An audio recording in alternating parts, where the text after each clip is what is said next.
I was a lawyer and I'm very good at law, criminal law especially. But कहीं ना कहीं I always felt कि यार कुछ missing है. See, transition होता है बहुत बड़ा for a woman to become a mother. Yes. And suddenly आपकी responsibility बहुत ज़्यादा हो जाती है. आपको एक बच्चे की केयर करनी है जिसको आपको पता नहीं है कैसे करनी होती है.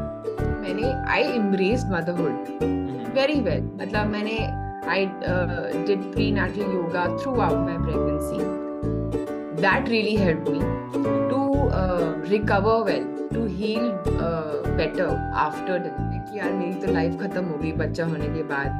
Issues बढ़ जाते हैं husband और wife के बीच में. They don't get time for each other. तो these are certain issues which happen. But उनको deal कैसे करना है? यार डील सिंपल सी बात है कि हम डील एक किसी भी चीज को कम्युनिकेशन के थ्रू कर सकते हैं.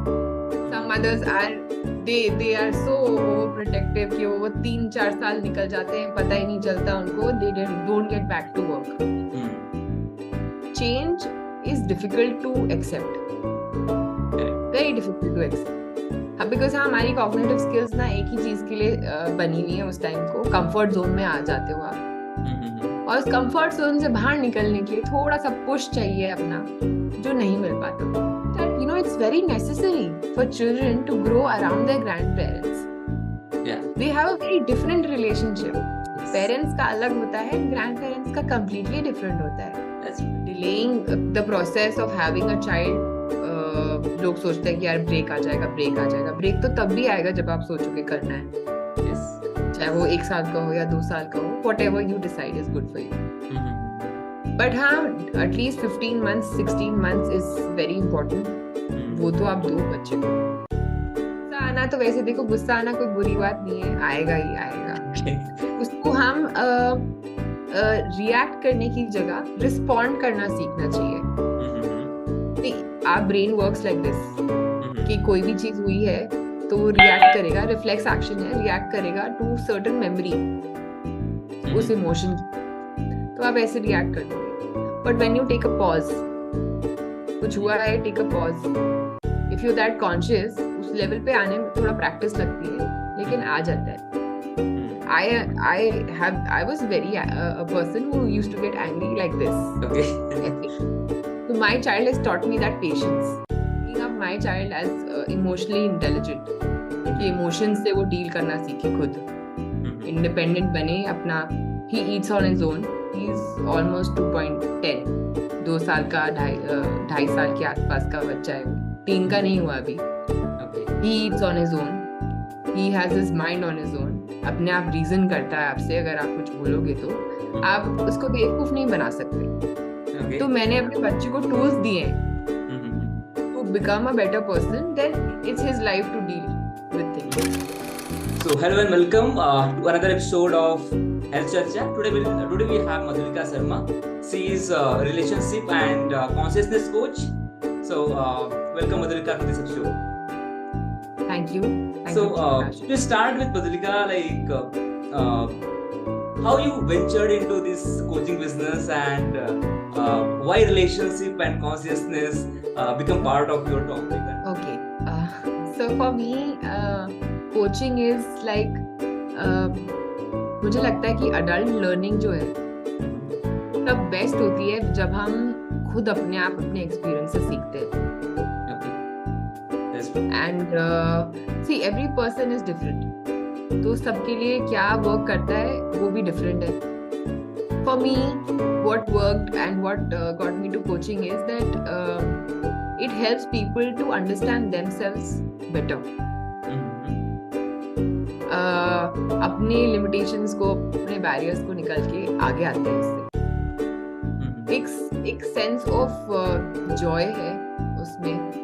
जब सपोज ली जैसे मेरे क्लाइंट है and if he gets something, अगर something from that coaching session, for me it's like कि मैंने अभी meditation की हो. Yeah, that's the satisfaction comes. Yeah, that satisfaction, that bliss is there. इतना अच्छा लगता है. कि सामने वाले की भी ट्रांसफॉर्मेशन हो रही है और साथ साथ मेरी भी हो रही है। इसमें सेल्फिश भी हूँ मैं कि भाई मेरी भी ट्रांसफॉर्मेशन हो रही है। I am also seeing myself कि मैं क्या इम्पैक्ट क्रिएट कर सकती हूँ just by listening, and that's one of my best strengths कि मैं I listen to people from where they are coming. So previously, I think you were in some other venture, some other profession, and then you ventured to this coaching business, right? Yes, yes. So what exactly triggered you? What exactly triggered you? कि नहीं अभी वो बहुत हो गया, इस venture में अब आना पड़ेगा. Okay, so I was a lawyer and I'm very good at law, criminal law especially. But कहीं ना कहीं I always felt कि यार कुछ मिसिंग है. मतलब वो अंदर से ना फायर नहीं आती है कि करना है मुझे खुद से. ठीक है, my husband is a lawyer too और मैं हम लोग साथ में काम कर रहे हैं. But somewhere एक इंडिविजुअलिटी जो है खुद की, it was not able to express itself. तो वो मैं अपने आप को देख पा रही थी. प्लस यहाँ पे वो environment नहीं मिला मुझे ग्रो करने का as a lawyer. I think that was also one of the pushes that I thought कि हाँ यार अब कुछ अपना खुद का कुछ करना है. And I think this is the best way that I can be of any service to people. मुझे पैसे के पीछे नहीं भागना, तो वो दैट्स नॉट द एम और ऑब्जेक्टिव ऑफ माय लाइफ. मैं कुछ ऐसा करना चाह रही थी जो वैल्यू क्रिएट करे मेरे लिए भी और बाकी सबके लिए. Okay. So, since you being a woman, I'll try to ask questions around the relationship which actually involve women. Okay. So, mostly related to them. Involved being raising kids and career breaks and all those things. Okay. Yeah. So, sure. The first question is, lot of girls I see after delivery, right? Like in this phase itself, they take close to 6 months to 1 year of gap. Okay. Yes. And post that, if they have to work, it becomes very difficult because already they have kids, they have parents to handle, they have husband to handle. Okay, alongside that, they have to kind of do job, and many a times they are bound to do that because of financial reasons and all. So if a girl is there who want to again go back to work after 6 months or 1 year of gap, okay, this is becoming very challenging. So how you'll suggest what are the things one should take care of, और कैसा एक mindset develop करना चाहिए कि again they can bounce back to those old kind of work and with whole enthusiasm everything. I get that. I've dealt it myself, so I can actually tell my own experience also in that. मैंने ये देखा कि post delivery see transition होता है बहुत बड़ा for a woman to become a mother. Yes. And suddenly आपकी responsibility बहुत ज़्यादा हो जाती है. आपको एक बच्चे की केयर करनी है जिसको आपको पता नहीं है कैसे करनी होती है. सबसे पहले तो बहुत confused होते हैं सब. काफ़ी mothers confused होती हैं क्या करना है. काफ़ी लोग help करते हैं, support तो करते ही हैं parents कि कैसे करना है कैसे नहीं करना है. But आजकल क्या है कि social media है हमारे पास, तो हम लोग बहुत रिसर्च कर लेते हैं, बहुत कुछ पढ़ लेते हैं. उससे बहुत हेल्प मिली है डेफिनेटली. पर उससे क्लैशेस भी बढ़े. क्लैशेस बढ़े कि अब क्या थ्योरी सबकी अलग अलग है. पेरेंट्स की थ्योरी अलग है, हमें बच्चे ऐसे पाले, ये तो तुम बाहर का कॉन्सेप्ट है, ये वेस्टर्न कॉन्सेप्ट है, थिंग्स लाइक दैट. तो ये सब चीजें आती हैं. पर सबसे बड़ी बात पोस्ट डिलीवरी डिप्रेशन और ये सब एंजाइटी स्ट्रेस बढ़ जाता है विमेन में. बिकॉज एक तो बॉडी सडनली बहुत ज़्यादा चेंज होती है. वेट गेन है, वेट लॉस है. किसी को बहुत ज़्यादा कॉम्प्लेक्स होता है कि यार मैं तो बहुत पतली थी पहले और मैं अभी बहुत मोटी हूँ. I have to lose my weight. Some mothers I've seen, they start doing dieting right after delivery, which is not healthy. Yeah. Neither for the mother nor for the baby. तो बट कुछ होती हैं जिससे मैं अपनी बताऊंगी. तो मैंने I embraced motherhood very well. मतलब मैंने I did prenatal yoga throughout my pregnancy. that really helped me to recover well, to heal better after delivery. So मैं ये काफी लोग जो प्रेग्नेंट होती है, मैं उनको सबको ये एडवाइस करती हूँ कि आप योगा करो, कुछ एक्सरसाइज करते रहना जो भी प्रेगनेंसी के लिए होती है, because these things help you after delivery as well. It helps you to strengthen your muscles, your bones, क्योंकि बहुत ज्यादा वेट होता है आपका, तो उसको कैरी करना भी बहुत जरूरी है उससे. एंड जो हमारे पोस्ट डिलीवरी अगर आप केयर नहीं करो, you have issues, health issues much later.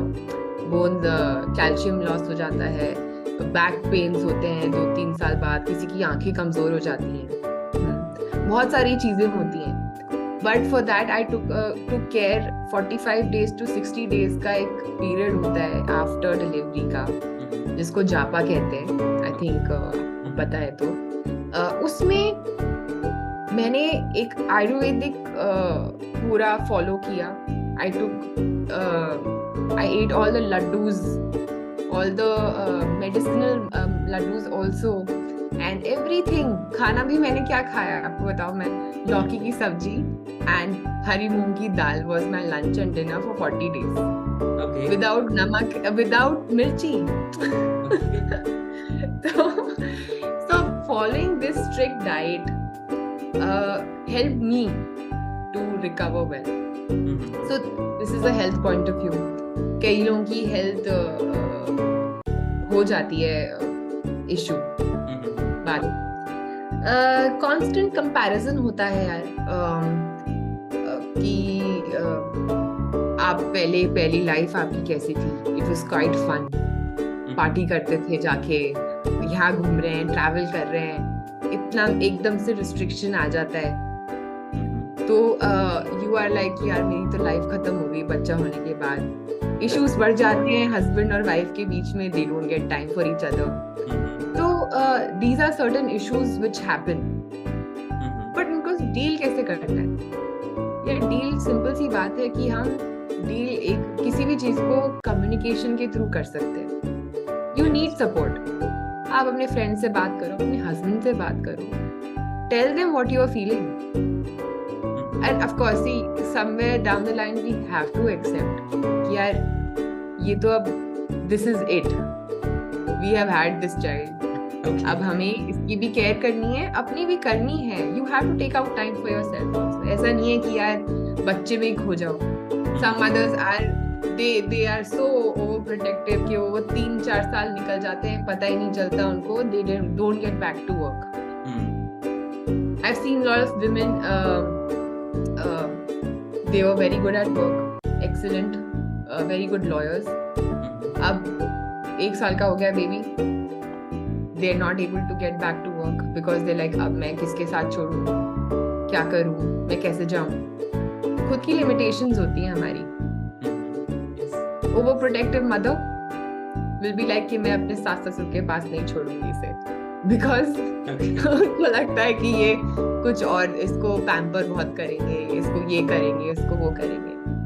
फिर कईयों को होता है जिसके पास सपोर्ट नहीं है कि डे केयर्स में नहीं छोड़ सकती, मैं ये नहीं कर सकती, या हस्बैंड सपोर्ट नहीं कर रहे. Somewhere we have to, each person, सबकी सिचुएशन अलग है, तो आपको कोई ना कोई एक रास्ता निकालना पड़ेगा अगर आपको काम करना है तो. Some women just leave it कि हमें काम ही नहीं करना. एंड देन ग्रिप भी करना है कि हम काम नहीं कर पा रहे हैं. तो बहुत कॉन्ट्रडिक्टरी चलते रहते हैं लोग. कॉन्ट्रडिक्शन में चलते रहते हैं. तो ये ट्रांजिशन ना बहुत डिफिकल्ट होता है लोगों के लिए, क्योंकि क्या है, for mind change is difficult to accept, very difficult to accept. Because हमारी कॉग्निटिव स्किल्स ना एक ही चीज के लिए बनी हुई है. उस टाइम को कंफर्ट जोन में आ जाते हो आप, और कंफर्ट जोन से बाहर निकलने के लिए थोड़ा सा पुश चाहिए अपना, जो नहीं मिल पाता. मैं यहीं पे काम कर रही हूँ. I am working with these women who are new mothers, who are limited by themselves. I am also working. I made a decision कि मुझे काम करना है. अब मेरा बच्चा थोड़ा बड़ा हो गया है, I can give that responsibility to my in-laws also. They can support. They're always there to support. आप मांग के तो देखो. Want to, it's their grandchild. उनको भी उसके साथ टाइम बिताना. And I feel that it's very necessary for children to grow around their grandparents. Yeah. They have a very different relationship. Parents का अलग होता है, grandparents का completely different होता है. That's true. तो yeah, a child learns from them also. ठीक है. You may like it or not, but that is there. That love is unconditional for them. We need to acknowledge that also somewhere. Yeah. So एक चीज होता है ना, मान लीजिए कि पेरेंट्स जो हैं वो गांव में रह रहे हैं, बच्चे आके कहीं बाहर काम कर रहे हैं, किसी कंट्री में काम कर रहे हैं, बोथ आर नॉट टुगेदर. उस समय पे सिचुएशंस बड़ी कॉम्प्लेक्स हो जाती है, क्योंकि आप नहीं चाहते कि आपके बच्चे काइंड ऑफ जो है किसी और के साथ रहें जिनको आप just you are paying some money, है ना. तो उस समय पे थोड़ा कॉम्प्लेक्स हो जाता सिचुएशन, है. तो क्या उस समय एक अच्छा एडवाइस है कि वर्क करना चाहिए 2-3 सालों तक, या 2-3 साल का ब्रेक इज फाइन? हाँ नहीं, आपका क्वेश्चन पूरा और कुछ yes.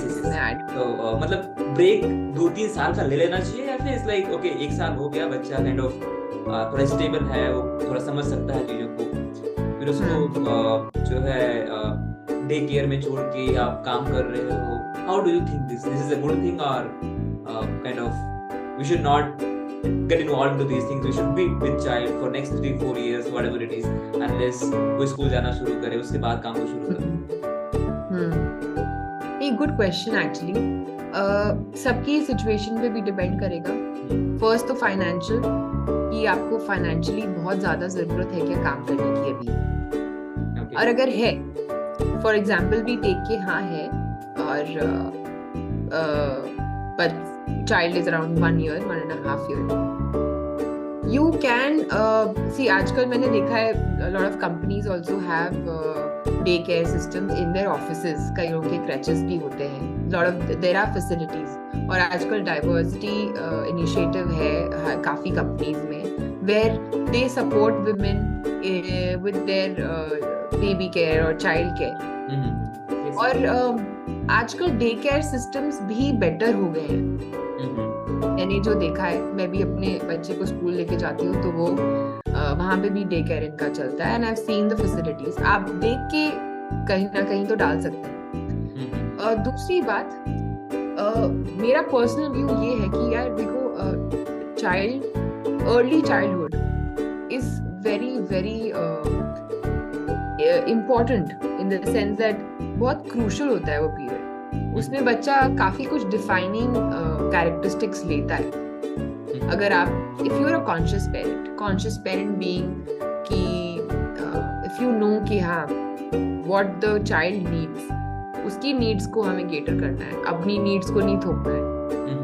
सबसे पहले तो हम तो जनरली यही देखते आए हैं कि ऐसे मत करो, और मतलब बच्चे को बस हम बोलते रहते हैं नो नो नो, ये नहीं करना, वो नहीं करना. We don't let them be. Yes. तो मैंने अपने बच्चे को, मैंने तो सोचा था कि नहीं, I will take a break. Okay. बच्चा होना है ये तो, this is one phase of life which you should enjoy. But because ठीक है कि motherhood बना ही ऐसे for a woman, this is a period that you need to relax. You need to connect with your child. और अगर आप दे सकते हो टाइम तो बिल्कुल दो. Take your time of. 1-1.5 साल में कहीं नहीं भाग रही दुनिया. I think if you have started your career, you can again start it. Again start it another in 2 years again. Break लेके आप कर सकते हो. Delaying the process of having a child, लोग सोचते हैं कि यार ब्रेक आ जाएगा. ब्रेक तो तब भी आएगा जब आप सोचोगे करना है. चाहे वो 1 साल का हो या 2 साल का हो, whatever you decide is good for you. But हाँ, at least 15 months, 16 months is very important. वो तो आप दो बच्चे को. Okay. Yeah. That's nice. So एक चीज और होती है कि लाइक मॉम और चाइल्ड का जो रिलेशनशिप होता है ना, सो मेनी अ टाइम्स क्या होता है कि पोस्ट डिलीवरी हार्मोन्स उतने अच्छे से काम नहीं करते, ठीक है, they are kind of imbalanced. तो उसके कारण मान लो किसी को थायराइड हुआ है, कुछ हो, तो उसमें गुस्सा बहुत आता है किसी भी चीज में। तो या तो गुस्सा आप हस्बैंड पे उतारोगे, या फिर अगर और आसपास में कुछ नहीं है तो अनकॉन्शियसली बच्चे पे उसका इफेक्ट पड़ता है। तो how to manage this? Hormone imbalance के लिए हम लोग we can do meditation, we can do yoga to at least maintain that balance, कि थायराइड ठीक रहे और मेंटली भी थोड़ा सा हम थोड़ा रिलैक्स रहते हैं। तो गुस्सा आना, तो वैसे देखो गुस्सा आना कोई बुरी बात नहीं है, आएगा ही आएगा। उसको हम रिएक्ट करने की जगह रिस्पॉन्ड करना सीखना चाहिए। आप ब्रेन वर्क्स लाइक दिस कि कोई भी चीज हुई है तो वो रिएक्ट करेगा, रिफ्लेक्स एक्शन है, रिएक्ट करेगा टू सर्टेन मेमोरी उस इमोशन की, तो आप ऐसे रिएक्ट कर दोगे। But when you take a pause, कुछ हुआ है, take a pause, if you that conscious, उस लेवल पे आने में थोड़ा प्रैक्टिस लगती है, लेकिन आ जाता है। I was very a person who used to get angry like this. Okay. So my child has taught me that patience. मेरे को तो बहुत हुए हैं, मतलब मैं पेशेंट हो गई हूँ पहले से बहुत ज्यादा, अपने एंगर पे बहुत काम किया है, इसीलिए कि यार I don't want to give my child कि वो भी यही सीखे, क्योंकि ये इतना अच्छी चीज नहीं है गुस्सा होना, पूरे टाइम गुस्सा रहना, दूसरों पे क्या इफेक्ट पड़ता है। जब आप वो रियलाइज करोगे ना कि सामने वाले को कितना बुरा लगता है, तब आपको लगेगा कि हाँ यार, I think I should need to do something about it. तो take that pause and then respond. 1 minute का जब वो पॉज आ जाता है ना, तो then the brain functions, cognitive skills काम करने लग जाते हैं, आपकी एमिगडाला नहीं काम करता फिर, जो रिफ्लेक्स एक्शन है। See, many a times मतलब लोगों को पता ही नहीं होता गुस्सा क्यों आ रहा है ना, उनको लगता है कि this is a natural thing, लेकिन हो सकता है कि आपके हार्मोन सही काम नहीं कर रहे हो या कुछ और रीजन है उसका। So many a times it's better to take right kind of advice from the people who are experts. Yes. All right. So the next question is कि आप मतलब जैसे मान लीजिए आप इन-लॉज के साथ रह रहे हैं, ठीक है, और बहुत बार ऐसा केस होता है कि जो आप सोच रहे हैं, आपका जो थॉट प्रोसेस है वो आपके इन-लॉज के थॉट प्रोसेस से मैच नहीं कर रहा है, क्योंकि इवन मे बी कि दोनों में जनरेशन गैप है, दोनों सही हो सकते हैं, लेकिन वो जो काइंड ऑफ सिंक नहीं एस्टैब्लिश हो पा रहा है, उसके कारण बहुत कॉन्फ्लिक्ट रहता है ना। तो इस सिचुएशन को कैसे मैनेज करें, क्या चीजों का ध्यान रखें ताकि कम से कम लाइफ थोड़ी सुकून से हो पाए? हाँ बिल्कुल, बहुत इट्स वेरी टफ एक्चुअली। मतलब आप पेरेंट्स के साथ रहिए या इन-लॉज के साथ, it's the same. Yes. Because आपका बच्चा हो जाता है, then you want to raise him the way you want, मतलब आप अपने हिसाब से चलाना चाहते हो। तो कई बार क्लैशेस ये होते हैं कि आपको लगता है कि यार बहुत ज्यादा पैम्पर कर रहे हैं तो बच्चे को, एंड उसका बिहेवियर खराब हो रहा है, बहुत कुछ होता है। तो this is one example I am giving you. So my in-laws had a habit to take my child around every evening, कि नहीं इसको घुमाने लेके जा रहे हैं, ठीक है ले जाओ घुमाने, बट दैट वो हैबिट बन गई उसकी जिद कि मुझे जाना है और नहीं जाना है तो रोना है, आइसक्रीम खानी है या चॉकलेट खानी है, टॉफी दिलाएंगे दादाजी। तो पहले तो मेरे क्लैशेस होते थे बहुत कि आप क्यों ले गए, उसका डिनर टाइम है या उसको खाना नहीं खाएगा वो, और you know things like that. पर मैंने एक चीज नोटिस करी कि यार उनका प्यार है, उनको यही दिखाना आता है, ऐसे ही दिखाना, एक्सप्रेस करना आता है। I think our parents generation don't know how to express love. उनको एक ही चीजें देंगे तो बड़ा खुश होएगा, उसी से अच्छा रहेगा। पर I also made them understand. पहले तो लड़ाई होती थी, फिर उसको मैंने धीरे धीरे समझा कि यार दिस इज नॉट वर्किंग, ऐसे लड़ाई करना भी, घर में इतनी टेंशन क्रिएट करना, खुद को स्ट्रेस लेना, is not working. So I changed my mindset कि थोड़ा inclusive होना पड़ेगा कि ठीक है, to a certain extent they should take him out, do whatever they want to, and I also have to lose that control कि मुझे ये नहीं करना है अपने बच्चे को कि अब मेरे कंट्रोल में रहे, ये ऐसे है और ऐसे ही रहना चाहिए और उसको ऐसे खिलाना है और ये मत करो और वो मत करो. So I just have to let it be. After all it's his life. Yes. You know, it's my child's life. It's his life. मतलब हम लोग को as parents हमें लगता है कि हमारा 18 साल तक हमें कंट्रोल है. नहीं, हम ये नहीं समझते कि हमें ना थोड़ा सा उसको जीने देना चाहिए. So I am bringing up my child as emotionally intelligent. कि emotions से वो डील करना सीखे खुद. Independent बने अपना. He eats on his own. He's almost 2.10. 2 साल का 2.5 साल के आसपास का बच्चा है. 3 का नहीं हुआ अभी. Okay. He eats on his own. He has his mind on his own. अपने आप रीजन करता है आपसे. अगर आप कुछ बोलोगे तो आप उसको बेवकूफ नहीं बना सकते. Okay. तो मैंने अपने बच्चे को टूल्स दिए हैं to become a better person. Then it's his life to deal with things. And I've shown my in-laws कि जब आप कुछ करते हैं तो उसका क्या रिजल्ट होता है. तो now they themselves understand कि हाँ हमें रोज बाहर नहीं लेके जाना है इसको. So sometimes you just have to let go of things. वो अपने आप चीजें ठीक हो जाती हैं. पर ये बात हम नहीं कल्ब डाउन कर सकते ना. हमें तो डेफिनेटली बीच में घुसना ही होता है कि नहीं ऐसे क्यों. I have to do something about it. तो क्लैश वहाँ आते हैं. Alright. Yeah. So before we wind up, can you give me three tips like to our audience, especially for the girls, if they are new mom, what should they take care of so that things become easy for next couple of years? So 3 points. Okay. Yeah. 3 points would be 1, I would say start responding instead of reacting. Second, I would say listen from where they are coming. वो कहाँ से और क्यों बोल रहे हैं. See, सब अपने अपने लाइफ में जहाँ पर हैं वो किसी चीज से बने हुए हैं वहाँ पे. मतलब उनका कल्चर कैसा रहा है, एनवायरनमेंट कैसा रहा है, एज अ पर्सन वो वैसे ही बोलेंगे. तो it might align with you and might not, but just listen. Do what you want to. Nobody is asking you or forcing you to do what they are wanting you to do. Then I think be inclusive, I would say.